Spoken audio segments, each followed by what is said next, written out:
All right, guys, we got a reaction video today. Today we're reacting to how to destroy an NBA career, the tragic Lonzo Ball story. Oh shoot, this is by Dylan Does Basketball. So basically, by looking at the thumbnail, you could tell he's gonna be blaming Lavar Triple B for something, but I didn't want to just judge the book by its cover because you know these thumbnails, you could never tell.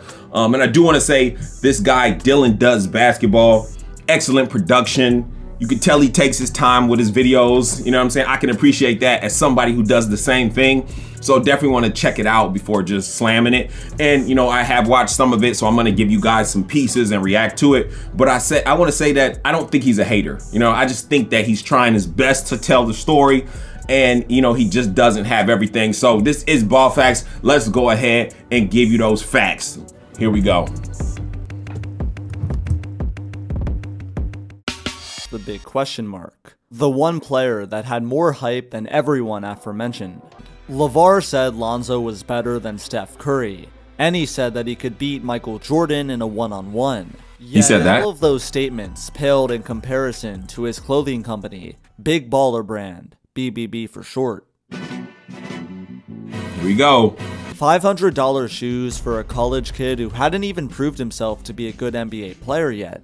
But what little seemed to question is how these sneakers would affect his health. The BBB sneakers that Lonzo Ball wore are perhaps one of the biggest reasons for why he is such an injury-filled mess today. It got so bad that Lonzo was confronted by the Lakers organization about the BBB sneakers in early March of 2019. The Lakers were wondering if the shoes had all contributed to Lonzo's slew of ankle injuries he was suffering. Ball told them he was comfortable, and if he wasn't comfortable, he'd be playing in Kobe's. Yeah. He was not telling the truth. Why What? Lonzo insist on wearing them? Why did you wear them? Just because you guys had like art? They're my shoes. And you're like, I had to and you're debut them. Like, we went so far with it. I'm like, can't stop now. I'm like, cool. I can get a quarter in, but that's it. We gotta switch them every quarter. Lonzo consistently wore BBBs for the first 2 seasons of his career. All right, stop the video right there. This is the huge misconception about this video. And if you just look on the surface or research the surface, maybe you might think that when Lonzo was talking about in that interview, he had to change his shoes because they were just so messed up, that those were the same shoes he hooped in for 2 years with the Lakers. Absolutely incorrect. Everyone knows about the big scandal that happened with the Big Baller Brand, where allegedly this guy was stealing from this guy, and this guy alleged that the company was doing. I mean, it was a whole debacle. But the main point you got to take out of this is when they first started their company, they had a shoe designed by an old business partner. He helped put that shoe together, and the shoes were trash. Lonzo later admitted that.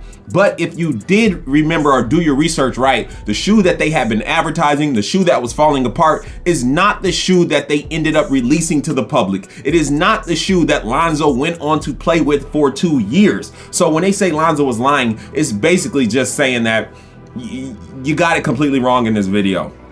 Completely wrong. And another thing is, where is all this energy to Under Armour when Steph Curry's ankle keeps getting messed up? I mean, tons of players get hurt. Look, where's LaMelo playing right now? He's not playing because his foot is getting hurt in the Puma. It's a real thin line that people like to tread and blame the sneakers. But for this video to say and state that Lonzo was playing in the same shoes that he played in Summer League is a complete false narrative. The shoes were completely designed by new people, new production. They made sure they got it right. When Lonzo said he wouldn't play in them, he meant that. He stopped playing in those shoes in the Summer League. If you remember, he refused to play in them anymore. He started playing in Adidas. He started playing in Nikes, and everybody thought he was trying to make a bidding war. But basically what he was saying is, I'm not going to hoop in shoes that are not good. So when he went to the NBA, the new ZO2, he was hooping in them night and day. That's the shoes that he went off in his second game with the Suns, all kind of stuff like that. But where's that narrative for other players that get hurt? You know, Zion completely broke his foot out of a Nike, but he probably would have broke any shoe. But, you know, you don't hear those narratives. LaMelo goes down twice in like a short period of time with his shoe, and we don't hear everybody coming out saying, oh, it's the Pumas. But let's go ahead and watch what Lavar said about it as well, because I want to show my reaction on that. Let's go. And then to show you how negative it is, Melo damn near broke his ankle. Okay, where's the stuff saying, well, them Puma shoes is made raggedy and tore his ankles up? Where? You're going to get hurt in any shoe. But you don't hear all that where, oh, Melo got hurt in his shoes. Okay, Lonzo knee, how he get messed up? He got messed up in Chicago. Facts. On Triple B shoes?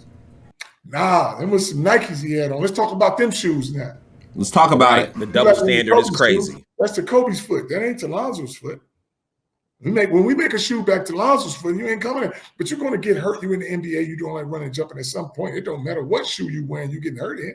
But Come these on guys now. want to create a narrative and be like, oh. Like injury started once Big Baller Brand was came out. Like that's when injury started. yeah. Perfect example of what Lavar said when we spoke.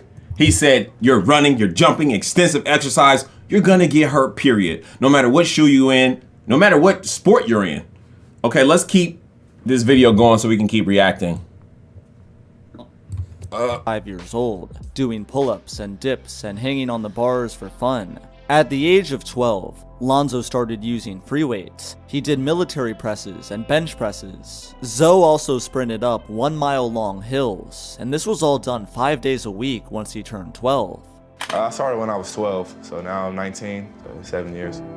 That's Monday through Friday, every day. Always. Routine stays the same. Lonzo was outworked by few, and this strict training regimen, combined with his elite two-way skills, turned him into a young star. But knowing what we know now, is it not fair to wonder if these workouts at all affected Lonzo's future health? Ball played hoops a ton throughout his childhood, and trained 5 days a week consistently. Okay, all right. Now you asked if it has to do with his health.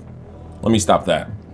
Sure. But if he didn't start running heels at 12 years old, if he didn't train 5 days a week, would he even be in the NBA? That's what I don't understand. So don't you know it's like you got all these high school kids, 1% make it to D1. You got all these Division I kids, 1% make it to the NBA. The 1% of the 1% are the guys who are training at 12, who are going 5 days a week. This is everyone in the NBA. That's why there's tons of injuries. Even in Lonzo's draft class, Markel folks, I mean, you got Zion, who's not in his class, but I'm just saying there's a slew of injuries, and to blame it on the workload, just like, let me say Tiger Woods, he talks about training in his sport since he was very young. To be the best, the 1% of the 1%, you're gonna have to train as a child coming up. You just don't start when after you hit puberty or something like that. By then it's too late, you done missed it. So you gotta take the good with the bad. In order to get to that level, you will have to be training different than the average person, but saying. But anyway, I find that to be a little bit one-sided. Come on now. Like I said, great visual effects and great documentary, great work. You can do some stuff, but on this, if you just look on the surface of what the media has given us, you will miss all kind of things when it comes to this story. Dealing with his shoes, dealing with the training regimen. How many players have been training since they were young, been playing since they were young and get injured? The list is miles long, but with Lonzo Ball, these are the reasons that he's injured. We're going to keep it going. Let's see what Lavar had to say about this subject. And then folks was like this. I love the little narrative where we're like, I wonder if all those heels and all that stuff that Lavar had is breaking them down now. They're getting broke down now because they're not doing my stuff. They're away from the big ball. When they was with me, running full speed, never getting hurt. Why? Because you condition, you doing this stuff the right way. You get over here with these rubber bands and all this training, they high tech they doing in the NBA. Now you're hurt every time. It's going to take you forever to get better because you don't train them like the big baller train them. They hurt right here. Watch. They hurt on these other folks' watch because they're not training them right. Melo still 100 and facts. He could gain some weight. Still kind of thin. Why?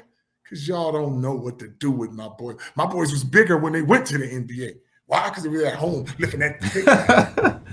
Yeah, Lavar's funny. Let's keep the documentary going now. Here we go.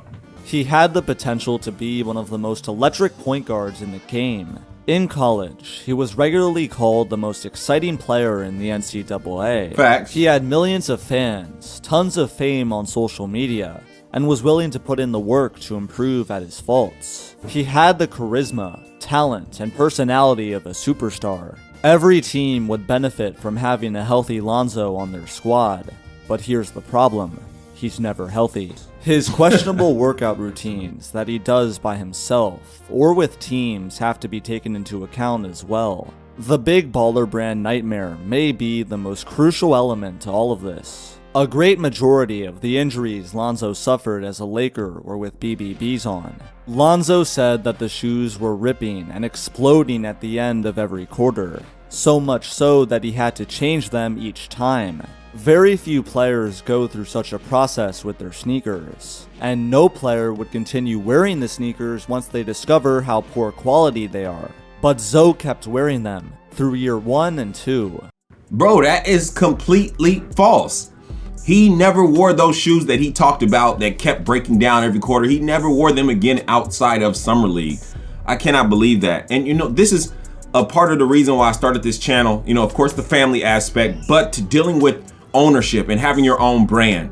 It was so good for these guys to come with their own brand. Look what happened to Kyrie Irving. He signed with Nike, $11 million a year. Not a bad paycheck at all. But just imagine with Kyrie's skill, if he had came into the NBA with his own brand, would they have treated him the same if he had his own brand? Interesting. Anyway, if he had his own brand, nobody would be able to drop him. This is why I talk about ownership. This is why I talk about having your own. Look at this false narrative they put out there on the Big Baller Brand. It's smearing not only the brand, but basically in your subconscious, it tells you just sign with somebody. Doing your own brand is harder. Doing your own brand is bad. That's what the message comes off of this video. But I'm gonna tell you, go look what Nike did to Kyrie. Just think about that, because coming in with your own brand is great. You will have hiccups. What did Michael Jordan say about the Nikes he had on? Michael Jordan said his feet used to hurt wearing those Nikes, those original Jordans. So if Nike has to get better, of course the Big Baller Brand can get better, especially when you switch out personnel that didn't have the right intent. You know, so this video, great visual effects, but I had to drop the ball facts stamp on it because, I mean, who's better qualified? Anyway, guys, tell me what you think about this video. What do you think about his video? Do you agree with me, or do you think that Lonzo's problems were all of his shoes? Do you think that Lonzo shouldn't have been training so early? Do you think that what I'm saying is cap? Y'all let me know in the comment section. And do you like these reaction videos? I'll come with more, guys. Like, comment, subscribe, and hit that notification bell. Ball facts again. Peace.